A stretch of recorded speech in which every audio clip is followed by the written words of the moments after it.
Bien, hermanos, buenos días. Ya la había saludado de antes.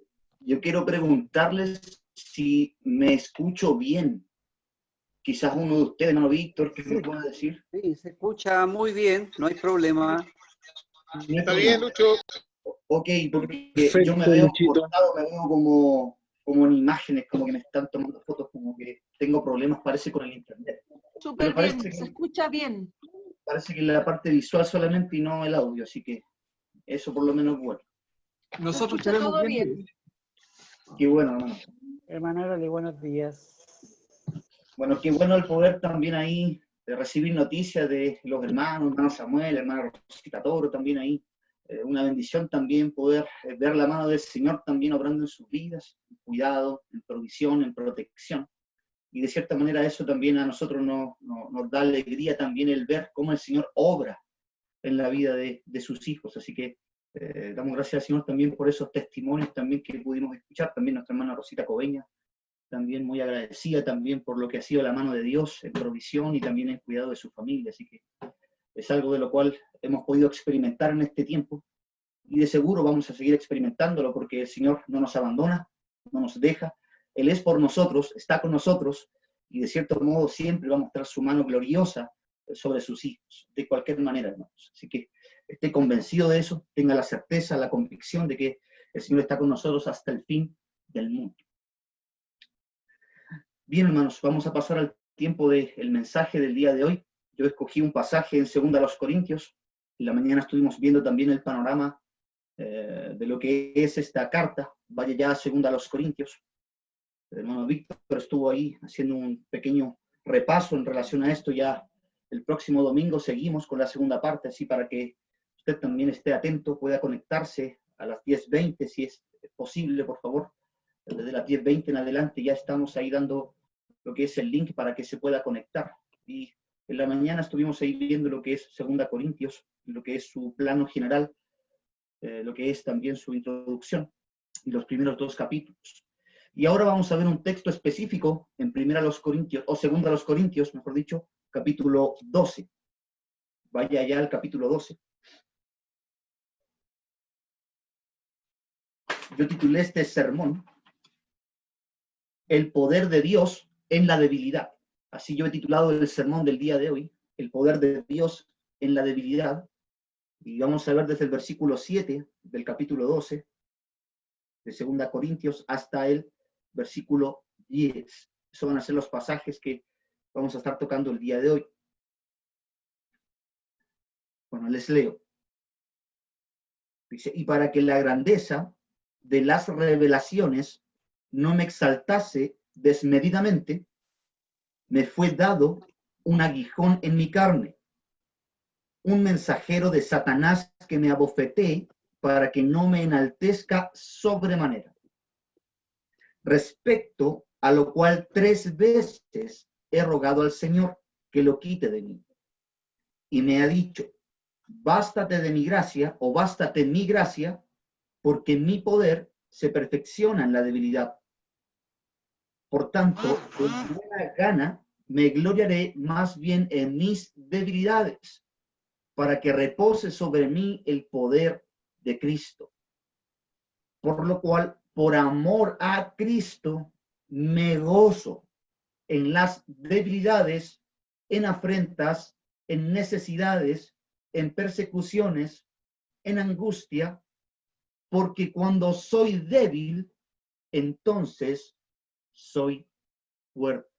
Permíteme orar, hermanos, para pedir la dirección de nuestro Señor en este tiempo con la palabra, así que inclinemos nuestro rostro ahí en reverencia a Dios para este tiempo. Padre Celestial, gracias, Señor Dios, por este tiempo que tenemos, Señor Dios. Lo apartamos, Padre Celestial, para poder, Señor Dios, alabarte. Lo apartamos también para la comunión con los hermanos, Señor Dios. Y también lo apartamos, Señor, para poder escuchar tu voz, Padre Celestial. Te damos gracias porque no hay impedimento, Señor Dios. Podemos libremente escuchar tu palabra, Señor Dios. Y a la vez también, Padre Celestial, ser animados, ser exhortados, Padre Eterno. Ser también direccionados a adorarte, Padre, por medio de lo que es, Señor Dios, el entendimiento de tu palabra, Señor Dios. Por lo tanto, yo le ruego que en este tiempo, Señor Dios, sea el sentir de cada uno de nosotros, que podamos aplicar, Señor Dios, aquello que escuchamos, que podamos vivirlo, Señor Dios, y que podamos también, Señor Dios, adorarte con nuestra vida, Señor Dios, práctica a la hora de ver nuestras debilidades y ver el poder, Padre, que reposa sobre nosotros en nuestras debilidades, Señor Dios. Ayúdanos con eso, Padre Celestial. Guíame a mí en este tiempo del sermón, quiero honrarte, Padre Celestial. No quiero que los hermanos escuchen palabra de hombres, sino que tuya, oh Dios, y podamos salir edificados. En el nombre del Señor Jesucristo te pido todo esto, Señor Dios, y te agradezco por lo que harás. Amén. Amén, hermanos. Bueno, el contexto general, hermanos, desde el capítulo 10 de 2 a los Corintios, está relacionado a lo que es la defensa del apostolado del apóstol Pablo. Habían algunos hermanos en Corintio que cuestionaban lo que era el ministerio del apostolado del apóstol Pablo, hermanos. Y en la primera carta y también en la segunda carta fue necesario presentar defensa de su ministerio. ¿Sí? Ahora, dentro de lo que es la defensa del apostolado del apóstol Pablo, el mismo Pablo también evidencia a falsos apóstoles. Estos falsos apóstoles tienen características que al parecer eran agradables a los corintios. A los corintios les agradaba de que estos falsos apóstoles alardearan de lo que era también su ministerio. De hecho, los corintios también recibían a estos hombres que únicamente lo que hacían era alabarse a sí mismos. Y era característico de ellos y no era algo normal del apóstol Pablo. Porque entendemos que el alabarse a sí mismo, el enorgullecerse, el ensordecerse, no proviene del fruto del Espíritu Santo. Por lo tanto, no era común en el apóstol Pablo lo que es el alabarse a sí mismo o gloriarse en la carne. Por lo tanto, como él no hacía eso, los corintios lo consideraban quizás como un hombre que, bueno, no tiene autoridad, un hombre que incluso todo lo que sabemos de él, que vamos a ver también ahí, el tema del aguijón en la carne, pero para los corintios era un hombre casi insignificante, hermanos. Menospreciaban al apóstol Pablo en muchos aspectos, a pesar de que él también tenía autoridad en relación a juzgar un caso de pecado y también el poder también restituir a este hombre en arrepentimiento, si se ha arrepentido, restituirlo a la comunión. Aún así ellos seguían cuestionando a lo que es el apostolado del apóstol Pablo y lo menospreciaban. Algunos decían, hermanos, que el apóstol Pablo también, aparentemente o en apariencia, hermano, no era una persona que muestre autoridad. O sea, físicamente, hermanos, era para los corintios una persona insignificante. Y ahí usted se puede dar cuenta del corazón de los corintios, era un corazón también un poquito alejado de lo que es el verdadero ministerio, un corazón un poquito alejado de lo que es la realidad del ministerio en humildad, lo que es hacer el ministerio humildemente, y obviamente al tener esa forma de pensar cuestionaban al apóstol Pablo. Probablemente también ellos pensaran de que él no era un apóstol, porque todo lo que estaba viviendo, hermanos, los sufrimientos, las persecuciones, enfermedades probablemente, lo cual no lo hacía en una persona aparentemente buena, era todo eso por causa de pecado, hermanos. Este hombre es un pecador, mira cómo lo está pasando re mal, sufre tanto, lo persiguen, lo golpean, lo azotan, y realmente este tipo es un apóstol. Y ahí es donde el apóstol Pablo entra con su defensa y dice, bueno, si ustedes tienen a estos falsos apóstoles, los reciben, se sirven de ustedes y se glorían de sí mismos, bueno, yo si he de gloriarme delante de ustedes, me voy a gloriar en mis debilidades. En mis debilidades me voy a gloriar delante de ustedes. Porque yo entiendo que en mis debilidades es donde reposa el poder de Cristo, por lo tanto, no tengo vergüenza de yo gloriarme en mis debilidades. Y lo voy a hacer. Ustedes me obligaron. Ahora, en el capítulo 10, quiero, antes de entrar más allá de lo que es también el testimonio de Pablo y lo que él experimentó también en el cielo, que es otro aspecto también que vamos a tocar, quisiera darle ahí lo que es estos detalles de estos falsos apóstoles, que de cierto modo estaban ahí también ahí siendo recibidos por los corintios abiertamente. Dice, porque no nos atrevemos a contarnos ni a compararnos con algunos, esto es el versículo 12 del capítulo 10, a contarnos ni a compararnos con algunos que se alaban a sí mismos. Pero ellos, midiéndose a sí mismos, por sí mismos y comparándose consigo mismos, no son juiciosos. Y bueno, ahí usted tiene una característica de hombres orgullosos, de que incluso podría mostrarse bastante egocéntricos, hermano, no cristocéntricos, que era el sentir del apóstol Pablo. Y bueno, estos tipos estaban dentro de la iglesia en Corintios. Versículo 18, seguimos con las características de estos hombres. Porque no es aprobado el que se alaba a sí mismo, sino a quien Dios alaba. Y esa es la realidad, hermanos. No son aprobados aquellos que se alaban a sí mismos, sino aquellos que son alabados también por Dios. Capítulo 11. Nuevamente característica de los falsos apóstoles. Porque si viene alguno predicando a otro Jesús, este es el versículo 4 del capítulo 11, que el que os hemos predicado, o si recibís otro espíritu que el que habéis recibido, u otro evangelio que el que habéis aceptado, bien lo toleráis. Y pienso que nada ha sido inferior a aquellos grandes apóstoles. Ahí obviamente está haciendo una exageración. Está diciendo a estos falsos apóstoles, los grandes apóstoles. O sea, así lo consideraban los corintios a estos falsos apóstoles, como grandes apóstoles, porque se enorgullecían. Incluso, hermanos, cuando ellos se alababan a sí mismos, ellos se presentaban supuestamente con revelaciones y visiones extraordinarias, de las cuales los corintios quedaban pero anonadados. Les sorprendía, wow, estos tipos, qué excelente lo que les reveló Dios. Y obviamente ellos quedaban asombrados de eso y lo comparaban con Pablo, y Pablo, ¿qué revelación? ¿Qué es lo que sucede con Pablo? Pablo está lleno de consecuencias de su pecado. Simplemente ahí les llevo a lo que es la forma de pensar de los corintios, hermano, que era superficial. Es bastante normal dentro del pensamiento griego. Los griegos eran así, hacían una oda a la belleza, a lo que es externo, a lo que es parafernálico, y no a lo que realmente es lo interno, lo que realmente importa a Dios.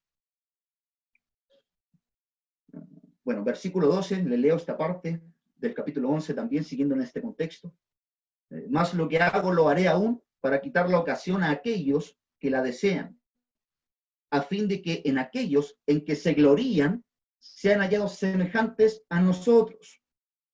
Y aquí directamente lo dice Pablo, versículo 13 del capítulo 11, porque estos son falsos apóstoles, obreros fraudulentos, que se disfrazan de apóstoles de Cristo. Y no es maravilla, porque el mismo Satanás se disfraza como ángel de luz. Así que no es extraño si también sus ministros se disfrazan como ministros de justicia, cuyo fin será conforme a sus obras.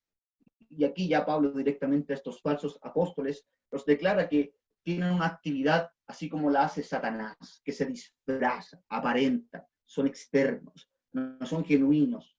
Y obviamente es una acusación directa de parte del apóstol Pablo a estos hombres. Bueno, versículo 18 dice, puesto que muchos se glorían según la carne, también yo me gloriaré. Y aquí entra en locura el apóstol Pablo, que dice, bueno, si ellos se glorían en aspectos así, bueno, permítame ahora un tiempito para poder comentarles algo. De hecho, no vendría a ser una gloria del apóstol Pablo, sino una realidad.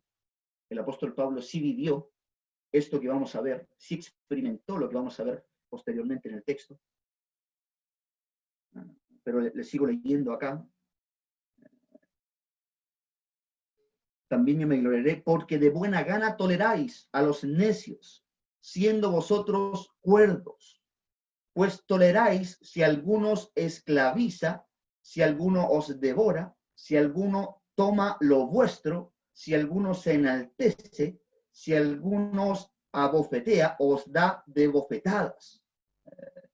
Otra característica, estos falsos apóstoles se servían de la iglesia, les arrebataban el dinero, como los apóstoles actuales, como decláralo, decrétalo, o pacta con Dios, y obviamente se servían de ellos, los devoraban. Eso también es una alusión a lo que dice el Señor también de los fariseos, de los religiosos que devoraban las casas. Bueno, Pablo también lo cita también en el Nuevo Testamento, que quitaban también los bienes únicamente aprovechándose de la hermandad. Y los falsos apóstoles hacían eso. Y ellos los toleraban.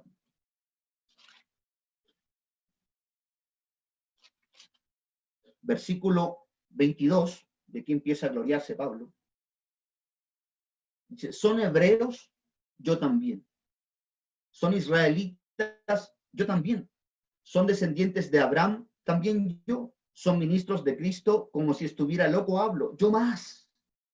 En trabajos más abundantes, en azotes sin número, en cárceles, más en peligros de muerte muchas veces. De los judíos 5 veces he recibido 40 azotes menos 1.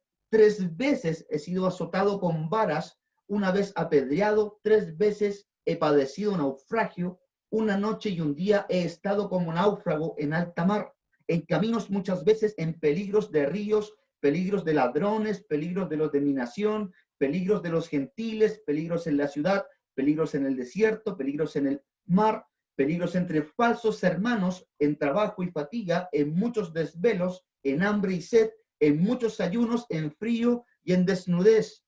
Y además de otras cosas, lo que sobre mí agolpa cada día, la preocupación por todas las iglesias. ¿Quién enferma y yo no enfermo? ¿A quién se lo hace tropezar y yo no me indigno? Si es necesario gloriarse, me gloriaré en lo que es mi debilidad. Y recuerde eso. Si es necesario gloriarme, me gloriaré en mi debilidad. El Dios y Padre de nuestro Señor Jesucristo, quien es bendito por los siglos, sabe que no miento. Y bueno, ahí señala lo que sucede ahí con el gobernador. En Damasco, el gobernador de la provincia del rey Aretas guardaba la ciudad de los damascenos para prenderme, y fui descolgado del muro en un canasto por una ventana y escapé de sus manos. Todo esto, hermanos, es por lo cual el apóstol Pablo también se gloría en un sentido, señalando también que no era algo relacionado a cómo se pudiesen gloriar en la carne los falsos apóstoles con grandes maravillas, etcétera, etcétera, sino que era específicamente en su debilidad, en lo que era aquello también que vivía por causa del Evangelio del Señor Jesucristo, persecuciones, enfermedades, latigazos, etcétera. Ahora, en el capítulo 12, que es el capítulo que estamos viendo, desde el 7 en adelante, habla de lo que es esto de gloriarse en el sentido de dar a conocer a los corintios una experiencia que él tuvo, que no es mentira. Él no está inventando esto para ser superior a los otros apóstoles, sino que simplemente lo que está haciendo Pablo es señalar una verdad, una realidad de lo que él experimentó, él vivió, lo que aquí señalan estos versículos en el capítulo 12. Dice, ciertamente no me conviene gloriarme, pero vendré a las visiones y a las revelaciones del Señor. Conozco a un hombre en Cristo que hace 14 años, si es en el cuerpo, no lo sé, si fuera del cuerpo, no lo sé, Dios lo sabe, fue arrebatado al tercer cielo. Y conozco a tal hombre, si en el cuerpo o fuera del cuerpo, no lo sé, Dios lo sabe, que fue arrebatado al paraíso, donde oyó palabras inefables que no le es dado al hombre expresar. De tal hombre me gloriaré, pero de mí mismo en nada me gloriaré, sino en mis debilidades. Sin embargo, si quisiera gloriarme, no sería insensato, porque diría la verdad, pero lo dejo, para que nadie piense de mí más de lo que en mí ve u oye de mí. Lo que hace aquí el apóstol Pablo es señalar esa experiencia. Aquí habla de un hombre, pero ya entendemos de que ese hombre es él, por el versículo 7, lo que vamos a estar viendo ahí. Este hombre, Pablo, fue llevado al cielo, hermanos, y fue en visión, y se le dio revelaciones de parte de Dios. Es algo extraordinario, hermanos. No es algo que nosotros pedimos, no es algo de lo cual realmente es común en nosotros como hijos del Señor el decir, Señor, llévame al cielo para poder conocerlo y después traer acá también esa información a los demás. Bíblicamente no se ve. De hecho, si usted y yo queremos tener información respecto a lo que es el cielo, lea el libro de Apocalipsis. Hay muchas ventanas respecto a lo que es también aspectos de lo que es el cielo, hermanos, lo que es la adoración y lo que sucederá también en el tiempo que nosotros estemos para siempre con Dios en el cielo. O obviamente después en lo que será acá la tierra, pero entendiendo de que hay visiones del cielo también que se ven en Apocalipsis, no hay una necesidad que nosotros estemos pidiéndole a Dios que vayamos al cielo. Sí. Este es un caso en el cual el apóstol Pablo sí es llevado al cielo por voluntad de Dios. Dios así lo quiso hacer y le mostró palabras inefables que no se pueden explicar, extraordinarias. Es algo tremendo lo que vivió el apóstol Pablo en lo que fue ese tiempo que recibió estas visiones de parte de Dios, hermanos. Estaba en la gloria, en el cielo, hermanos. Ahora, el apóstol Pablo jamás se presentó de esa manera a los corintios, porque él no quería que los corintios le juzgaran según lo que es su experiencia, su revelación o visión o algo extraordinario que vivió con Dios, sino que él quería únicamente que ellos juzgaran según el ministerio que él estaba haciendo a los corintios y a las iglesias en general, hermanos. Porque eso es lo que realmente importa, no las visiones, no las revelaciones, no cosas extraordinarias, sino que importa el ministerio que el Señor le ha dado, y es el ministerio del apostolado. Eso es importante. Y ahí usted ve el corazón de Pablo, la humildad del apóstol Pablo, que es tan notoria también en sus cartas. Bueno, de esa manera entramos ahí al versículo 7. Y aquí obviamente vemos que hay un resultado posterior a lo que fue recibir esta revelación de Dios, estas visiones, ese traslado al tercer cielo, la habitación de la gloria de Dios. Y hay resultados en el apóstol Pablo, hay consecuencias que tuvo que vivir también el apóstol Pablo con propósitos. Y de esta manera entramos al versículo 7, que son el versículo que vamos a ver hasta el 10. Dice, y para que la grandeza de las revelaciones no me exaltase desmedidamente, me fue dado un aguijón en mi carne. Ahora, me detengo ahí. Si se da cuenta, el apóstol Pablo directamente fue trasladado al cielo, pero ahora ya en la tierra ya comienza a vivir algo similar, como se dice también, ya comienza a vivir casi un infierno. Y es tremendo porque realmente aquí se señala, hermanos, de que el apóstol Pablo se le fue dado un aguijón en la carne, hermanos. Él no lo quiso, sino que fue por voluntad de Dios, hermanos, el que él tuviese este aguijón. ¿Sí? Algunos traducen esa palabra aguijón como espina, es algo molesto, hermanos. Pero por lo general, hermanos, en lo que es el griego, habla de lo que es una estaca, hermanos. O sea, ya no es una molestia solamente, sino que es un dolor. Es un dolor intenso, fuerte, hermanos. Y eso era con el fin de que él no se ensordeciera, hermanos. No fuera un hombre que se exaltase a sí mismo desmedidamente, hermanos. Por eso se le da este aguijón. Hay un fin en esta estaca que Dios permite que sufra el apóstol Pablo. ¿Sí? Bueno, ahora hay muchas teorías respecto a qué lo que es ese aguijón en la carne, hermanos. Muchos han llegado a conclusiones. Yo hice una pequeña listita, hermanos. De hecho, qué bueno es que no sepamos con certeza qué es lo que es este aguijón, sino que es algo general para nosotros al aplicarlo.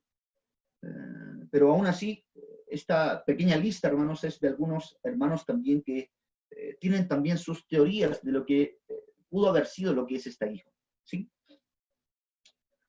Algunos dicen que este aguijón eran las tentaciones espirituales. Dice que la duda a abandonar los deberes apostólicos y obviamente el remordimiento de la conciencia, hermanos. Algunos señalan de que eso era ese aguijón, de que probablemente existía en la mente de Pablo y luchaba también ahí en su mente en querer dejar el ministerio apostólico por tantas cosas que estaba experimentando, oposición, persecución, dolor físico por los azotes, y llegan a esa conclusión de que es posible de que este aguijón eran esas tentaciones espirituales a dejar el ministerio. Específicamente eso lo creía Calvino. Pero cuando uno comienza a conocer más al apóstol Pablo por medio de las cartas, se da cuenta de que no hay ningún destello de que él quisiese desertar de su ministerio. Él siempre estuvo al pie del cañón, estaba dispuesto a entregar su vida, entregó, y no había como una expresión de lo que es esa lucha espiritual en relación a querer desertar del ministerio apostólico. Así que dentro de todo es una teoría que podemos decir, bueno, pongámoslo en balanza, probablemente no es así. Otra teoría, hermanos, era la oposición y persecución, que era muy normal, que leímos también, y en la mañana también lo leyó hermano Víctor, estas persecuciones también, ya sea de los gentiles, de los hebreos, su propia nación. Y esta oposición únicamente era una constante batalla con la que trataban de deshacerse del ministerio de Pablo, hermanos.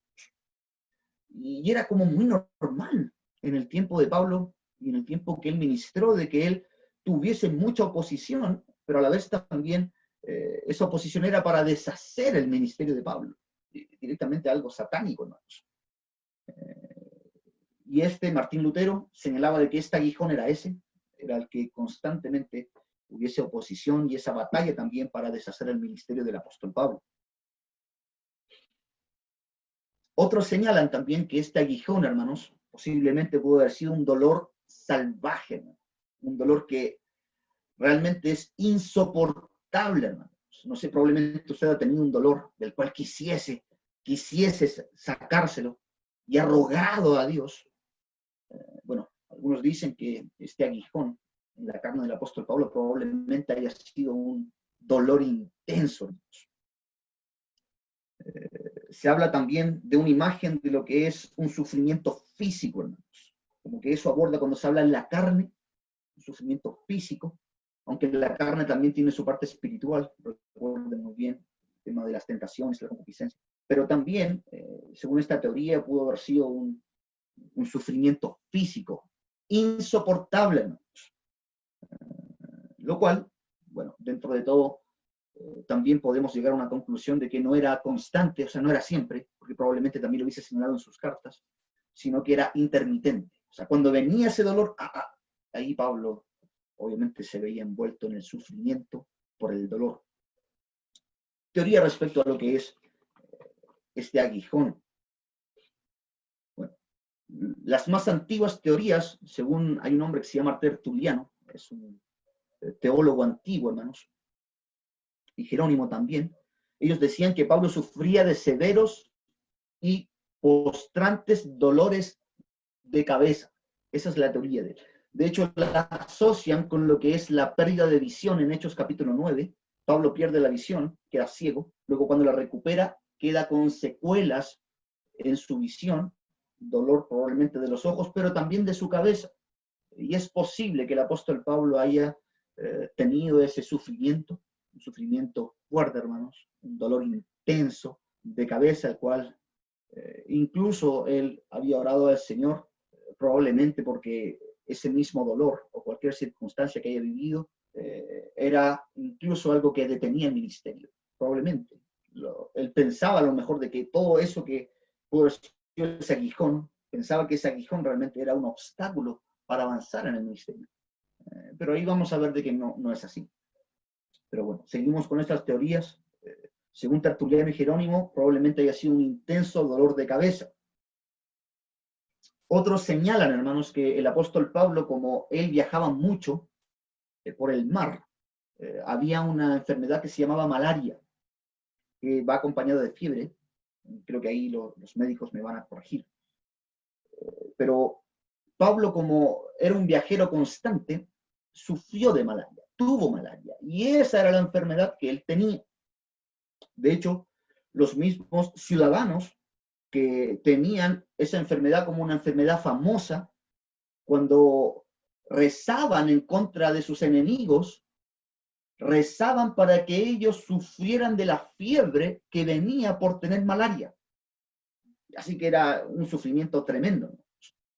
De hecho, personas que dieron testimonio de que tuvieron malaria de ese tiempo, señalaban que era un dolor intenso en las sienes, que era como perforar las sienes, hermanos, con algo caliente. Así se sentía lo que era un síntoma de la malaria. Algo tremendo, hermanos. Algo tremendo. No sé si usted ha sufrido de dolores de cabeza así intensos. Yo en lo personal de niño sufría dolores así, le confieso. Yo gritaba de niño por mi dolor. Y no era tan bebé, yo era niño. Y era tan fuerte el dolor que simplemente recurría al grito continuo por mi dolor de cabeza. Pero esto ya obviamente está presentando a que era un fierro caliente, hermanos, en la sien, y era así el síntoma de la malaria, algo tremendo. Bien, bueno, el punto es, hermanos, cualquiera que haya sido el aguijón en la carne, tenía un propósito, hermanos. Y el propósito era directamente de que Pablo no sea como estos apóstoles que se gloriaban, que se alababan a sí mismos, que querían mostrar también de que ellos eran superiores, grandes. Hay un problema en el parlante de tu teléfono. ¿Se escucha? ¿Aló? ¿Aló? ¿Me escuchan? Sí, Luis. ¿Sí? Sí, perfecto. Sí, Luis, está bien, nomás. Como decía que había un problema en el parlante, yo pensé que era el mío. Bueno, era para que él no se ensordeciera, para que él no se exaltase desmedidamente. Le fue dado este aguijón en la carne. Y el texto sigue, del versículo 7, un mensajero de Satanás que me abofetee para que no me enaltezca sobremanera. Aquí ese mensajero de Satanás, hermanos, obviamente aquí vemos al opositor. De cierto modo, hermanos, podemos ver de que esto que está viviendo el apóstol Pablo no es por voluntad de Satanás, porque de hecho Satanás hubiese querido que el apóstol Pablo sea un hombre orgulloso. De hecho, es el pecado de Satanás, el orgullo, el ser enaltecido, el ser alabado con la alabanza que se le alaba a Dios. Por lo tanto, esto no procede de Satanás, sino que Dios permite que Satanás toque al apóstol Pablo con un fin que incluso hace inoperante de que el apóstol Pablo se enorgullezca con el pecado de Satanás. Y eso es algo muy, muy extraordinario. Dios se sirve también de Satanás. Dios permite también algunas cosas a los hombres también, de las cuales también ahí le da, no supuestamente, sino que Él le da el permiso a Satanás para tocar también a los suyos. Y lo hizo con Job, usted lo sabe muy bien. Él permitió a Satanás tocar también los bienes de Job, incluyendo la salud de Job. Pero era voluntad de Dios, Dios lo permitió, y obviamente era para mostrar su gloria. Así que este mensajero de Satanás, Dios le permitió que le tocase al apóstol Pablo para que él no se enalteciese, para que él no se enorgulleciese. ¿Sí? Versículo 8. El poder en la debilidad, el poder de Dios en la debilidad. Versículo 8 dice, respecto a lo cual 3 veces he rogado al Señor que lo quite de mí. Y aquí vemos, hermanos, lo que es el deseo del apóstol Pablo. Pablo deseaba, hermanos, el que este aguijón fuese quitado de él, hermanos, que lo sacase Dios. Y como ya le decía anteriormente, probablemente le impedía hacer su ministerio con una libertad que él desease. Él desearía, hermanos, seguir con todas las fuerzas, sin todos estos tipos de impedimentos, hablando también en la carne, lo digo de esta manera. Y Pablo ruega, hermanos, y no ruega una sola vez, sino que ruega 3 veces a Dios para que este aguijón en la carne le sea sacado, hermanos. Una rogativa intensa, hermanos, no es una oración simple, es un ruego de parte del apóstol Pablo. Me lo puedo imaginar: Señor, quítalo de mí, por favor, te lo ruego, Señor Dios, quítame este dolor, quítame esto que estoy experimentando, quítamelo, por favor. Y Dios le responde. ¿Cuál fue la respuesta de Dios? Versículo 9. Dios sí le respondió, hermanos. Dios responde a sus hijos. Pero respondió de esta manera. Y me ha dicho: bástate mi gracia, porque mi poder se perfecciona en la debilidad. Y es ahí, hermanos, donde nosotros también debemos quizás aquí poner atención en relación a lo que es también oraciones y ruegos que nosotros podamos tener hacia Dios. Por lo general, yo he visto, hermanos, personas que han orado a Dios respecto a un área específica de sus vidas y ven la respuesta de Dios que es negativa y de cierto modo comienzan a cuestionar a Dios. Comienzan incluso a dudar de la existencia de Dios. Incluso algunos desertan, hermanos. Algunos al final se muestran realmente como lo que eran, falsos hermanos. Y únicamente porque utilizaban a Dios como un medio para sus propios beneficios. Y la realidad, hermanos, es que cuando Dios contesta que no, es algo poderoso, hermanos. Es algo bueno, hermanos. Es algo beneficioso, hermanos. Y me atrevería a decir que es algo productivo, hermanos, para nosotros, su iglesia. Cuando Él contesta que no, hermanos. Hay momentos que sí, el Señor, si es su voluntad, hermanos, sana a las personas. Y eso no lo negamos, hermanos. Él puede hacerlo. Nosotros no, pero Él sí. Pero aún así, hermanos, eso no significa que es la regla a seguir. La regla a seguir es la voluntad de Dios y no la nuestra, hermanos. No la nuestra. Y aquí vemos, hermanos, de que aquí se hizo la voluntad de Dios. Pablo hubiese querido, quiso que se le quitase lo que es este aguijón, pero Dios le respondió que no. Le dijo: no te voy a quitar ese aguijón, no te voy a quitar lo que es esa enfermedad, no te voy a quitar de las persecuciones, no te voy a quitar de lo que es el tema de tus dolores de cabeza. Y en ese sentido, no lo voy a hacer. Pero te quiero decir que te bastes de mi gracia. Bástate mi gracia. Que sea suficiente mi gracia en ti. Que mi gracia opere en ti. Que mi gracia te capacite a ti para sobrellevar tu aguijón. Para poder también convivir con una correcta visión o perspectiva tu aguijón. Y eso es algo extraordinario, hermanos. Eso es algo divino. Porque probablemente, hermanos, un falso apóstol le diría: dale, hermanos, pídele al Señor, Él lo va a quitar, te va a quitar todo, te va a quitar tu dolor, lo va a hacer. Es tan normal en los falsos apóstoles.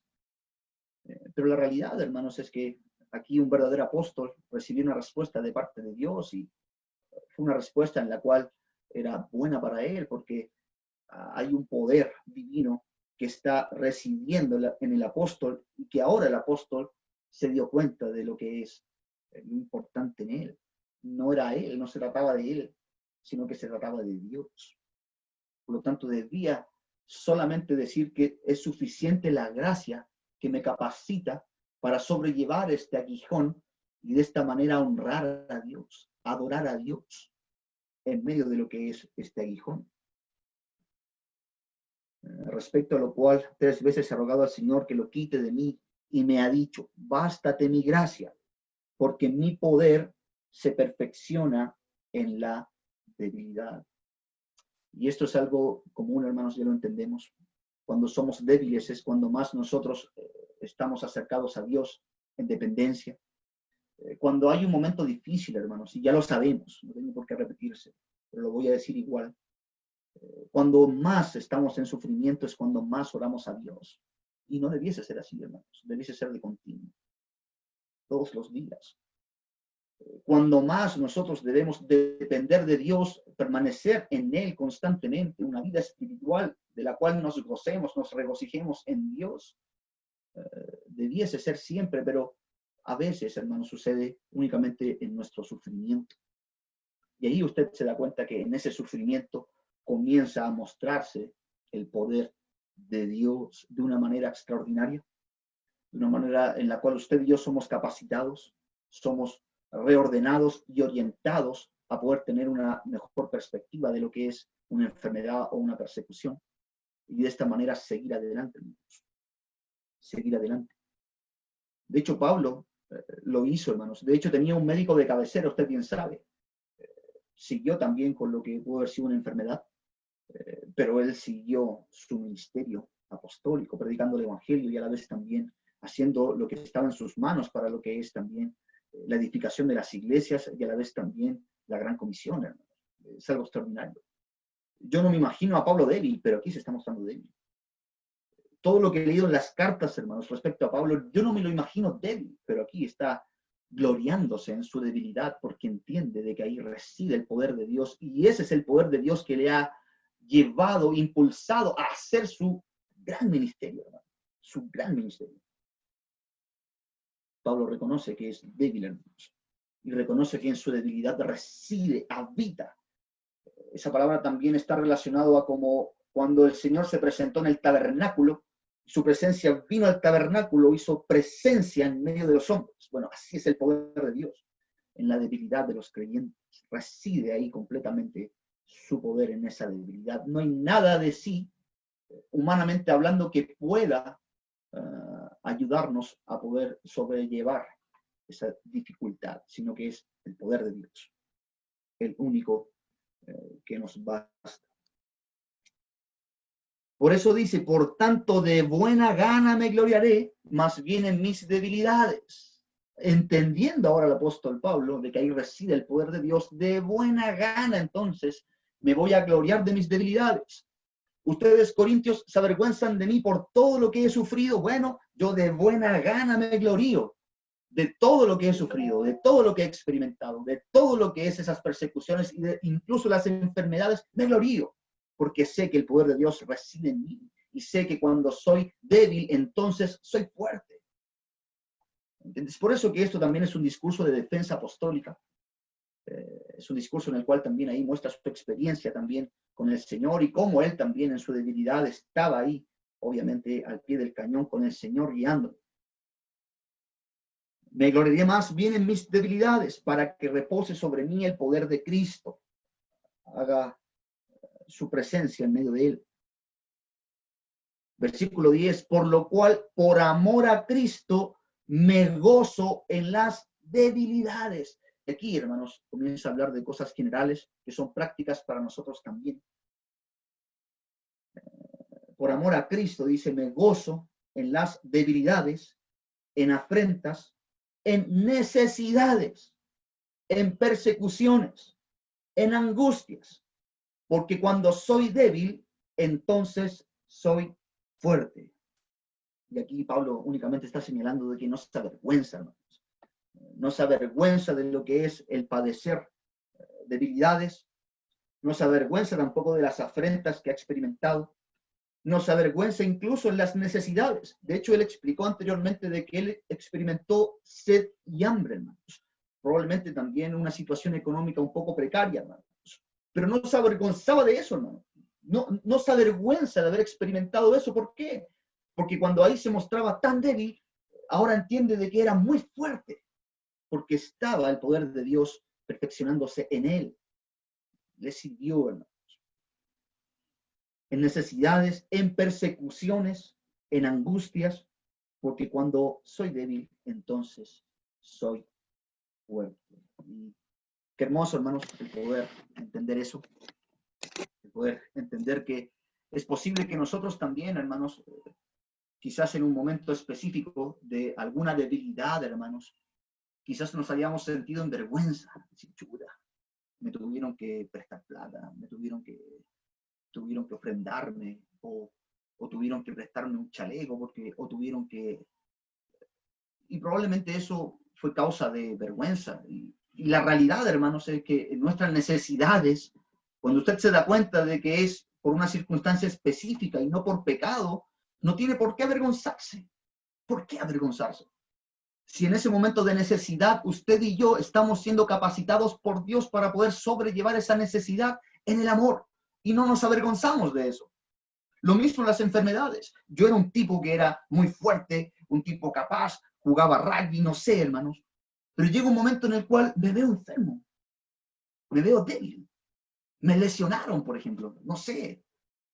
Toda mi pierna izquierda está inoperante. Y en esa debilidad quizá usted se sienta avergonzado. Pero la realidad es que, bueno, el Señor utiliza esa debilidad con el fin de mostrar su poder, que resida su poder en nosotros. Y decir nosotros, claro, ahora entiendo, en esta debilidad soy fuerte. El Señor me está enseñando algo. El Señor quiere también de que yo entienda claramente cuál debe ser mi perspectiva en las debilidades, y no debe ser una vergüenza. No debe ser una vergüenza. Es por eso que para el apóstol incluso era motivo de gloriarse. Se glorió ahora delante de los corintios en sus debilidades, hermanos. El poder de Dios se perfecciona en la debilidad. El poder de Dios en la debilidad. Y de cierto modo, una credencial maravillosa del apóstol, que también debiese ser para nosotros algo que nosotros debamos vivir, experimentar, entender. Si usted está pasando quizás por un momento de debilidad, gócese. Pablo se gozó en esa debilidad. Pídale a Dios y Dios le va a responder. Sea lo que sea su respuesta, gócese en esa respuesta, porque a los hijos de Dios todas las cosas les ayudan a bien. Si usted tiene un problema físico, es el general del común denominador también en todas las iglesias. Bueno, ore al Señor. Y lo que le responda a Dios, gócese. Si usted se siente débil, que su mente también le lleva al entendimiento de que es fuerte, hermanos. Y dependa de Dios ahí, no reniegue de Dios. En un dolor o en un aguijón, cualquiera sea, usted le dé la espalda al Señor, sino que únicamente sea una persona que, y seamos personas que realmente nos gocemos en esa debilidad y entendamos de que ahí reside el poder de Dios. Amén. Bueno, eso es segunda a los Corintios, capítulo 7. Este aguijón que se le dio al apóstol Pablo para que no se enorgulleciese. Y de cierto modo también podemos aplicar también lo que él vivió, y podemos también aplicar a nuestra vida la actitud que él tuvo en las debilidades, y de esta manera poder vivir y progresar y avanzar también en nuestra vida familiar, en el ministerio, en cualquier circunstancia difícil que podamos estar viviendo. Así que, bueno, permítame orar para terminar ahora este tiempo de la predicación y a seguir con lo que es lo siguiente que están a cargo los hermanos. Oremos al Señor. Padre Celestial, le damos gracias, Señor, por este tiempo que usted nos regala. Gracias por su palabra, Señor Dios. Gracias por la gran verdad, Señor Dios, de que cuando somos débiles, entonces somos fuertes, Señor Dios.